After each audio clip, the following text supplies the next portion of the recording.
এটি কবিতা শিৰোনাম বহুত ধুনীয়া লাগে আপোনাক আৰু কবিতাটো লিখিছে নিবেদিতা ডিম্পলে।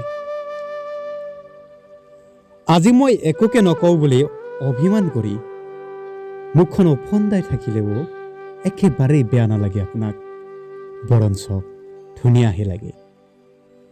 অভিমান কৰিলে কেতিয়াবা কাৰোবাক সঁচাকৈ বহুত বেছি ধুনীয়া লাগে। সৌ আকাশৰ তৰাবোৰৰ দৰে ধুনীয়া লাগে আপোনাক, সাগৰৰ নীলা জলধাৰাৰ দৰে ধুনীয়া লাগে আপোনাক। যেতিয়া আপুনি মিঠা মিঠা অভিমানেৰে মুখখন ওফন্দাই থাকে, সঁচাকৈ আপোনাক বহুত বেছি ধুনীয়া লাগে। কবিতাটো পাঠ কৰিছে ধৰ্মেন্দ্ৰ বেজবৰুৱাই। ধন্যবাদ।